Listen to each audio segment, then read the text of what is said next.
Hallelujah. आप सबको जय मसीह की।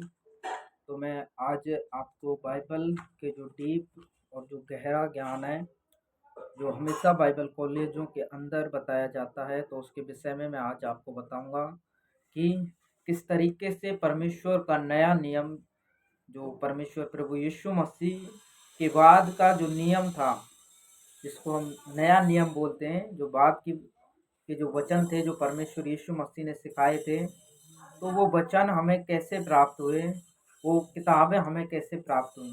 तो सबसे पहले तो हम जो इन किताबों को पढ़ते हैं, इनको हम 5 भागों में बाँटते हैं। जिस 5 भागों के अंदर पहले तो 4 सुसमाचार होते हैं, जिसके अंदर मत्ती, मरकुस, लूका, यूहन्ना आता है। उसके बाद हम एक ऐतिहासिक पुस्तक के रूप में प्रेरितों के कार्य जो वाली जो पुस्तक है, उसको देखते हैं। और तीसरे भाग के अंदर हम जो पौलुस ने जो 13 पत्रिकाएं पत्रियाएं लिखी, उनको देखते हैं, जिसमें से ये 4 जो पत्रिकाएं वो व्यक्तिगत पत्रिकाएं और जो बाकी हैं वो कलीसियाओं के लिए लिखी गई थी।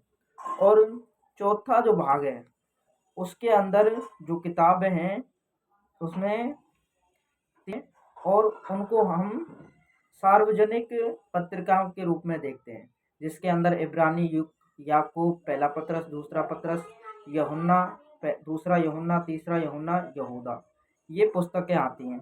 और जो पांचवा जो भाग है, उसके अंदर हम एक पुस्तक को लिखते हैं जो भविष्यवाणियों की पुस्तक है, जिसको हम प्रकाशित वाक्य कहते हैं। तो इस तरीके से हम जो नया नियम है, उस नए नियम को बांटते हैं। पहले तो 4 सुसमाचार आ जाते हैं, उसके बाद एक किताब आती है जो ऐतिहासिक पुस्तक के रूप में देखते हैं हम, प्रेरितों के काम।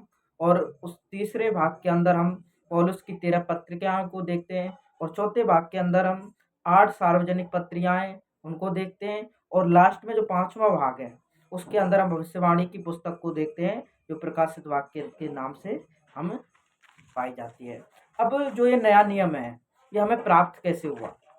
तो ये प्राप्त हमें ऐसे हुआ कि जब यीशु मसीह जब इस पृथ्वी पर से चल गए थे और सब कुछ जो परमेश्वर ने ठहराया था वो पूरा कर दिया था, तो उसके बाद लगभग कुछ समय बाद यीशु मसीह 33 ईस्वी के अंदर इस पृथ्वी पर से चल गए थे।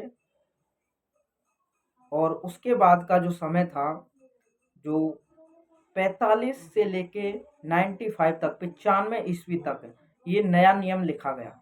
इसको करीब 50 वर्ष की अवधि के अंदर लिखा गया। 50 वर्ष का समय नए नियम को लिखने में लगा। तो ये कम से कम ये एक जन ने नहीं लिखा, ये करीब 8 लेखकों के द्वारा ये नया नियम लिखा गया। और नए नियम के अंदर कुल 27 पुस्तकें हैं। नए नियम के अंदर कुल 27 पुस्तकें। और जो मेन जो लिपि है नए नियम में, जो मेन जो भाषा है, वो यूनानी भाषा है। और ये यूनानी भाषा में लिखा गया। और एक और बात मैं आपको इससे हट के बता देता हूँ कि हम देखते हैं बाइबल के ऊपर लिखा होता है पवित्र बाइबल। बाइबल के ऊपर लिखा रहता है, जैसे यहाँ लिखा है होली बाइबल, तो उसके ऊपर लिखा रहता है पवित्र बाइबल। तो बाइबल शब्द हमें वैसे तो देखने को मिलता नहीं है बाइबल के अंदर। तो बाइबल शब्द का जो अर्थ है, वो जो मूल शब्द बिबलिया से लिया गया है, जिसका अर्थ होता है बाइबल। और बाइबल का मतलब होता है पुस्तकें। बाइबल जो लिखा हुआ है उसका अर्थ है पुस्तकें। तो जो ये बाइबल लिखा होता है, इसका मतलब है पुस्तकें। मतलब ये एक पुस्तक नहीं है, इसमें बहुत सारी पुस्तकें बाइबल के अंदर, इसीलिए इसे पवित्र पुस्तकें इसके अंदर शामिल हैं, तो इसीलिए इसे पवित्र बाइबल के नाम से इसे हम जानते हैं। और जो गहरी बात मैं आपको बताता हूँ कि लगभग 90 लगभग ये तीसरी ईसवी शताब्दी में जोरोम ने बाइबल को लैटिन बेलगेट अनुवाद किया। तो ये सबसे पहला अनुवाद हुआ, ये बाइबल का था। ये तीसरी शताब्दी में किया गया था। और ये पश्चिमी संसार, मतलब जिधर अमेरिका की साइड, ये 100 वर्षों तक मसीहों की बाइबल बनी गई। तो ये उधर ये बाइबल चलाई गई थी। और जो प्रोटेस्टेंट जो कलीसिया है उनके लिए बाइबल 1611 में किंग जेम्स का अनुवाद उस स्थिति से प्रोटेस्टेंट कलीसिया में सबसे अधिक काम में लाई जाने वाली बाइबल रही। और जो प्रोटेस्टेंटों के लिए जो बाइबल आई वो उसका अनुवाद 1611 में किंग जेम्स के अनुवाद के द्वारा ये बाइबल हमें मिली गई। जो हम अब ये जो बाइबल पढ़ते हैं ये इसका अनुवाद 1611 में किंग जेम्सन के द्वारा अनुवाद किया गया था। हालेलुया।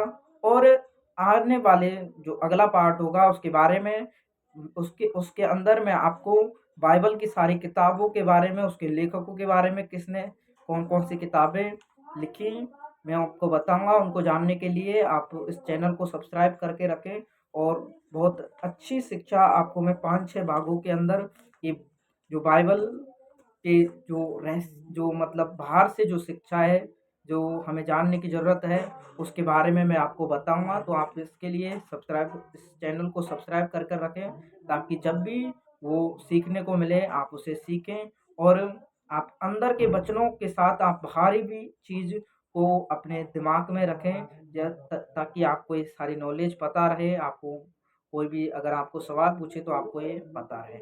हालेलुया। सबको जय मसीह की।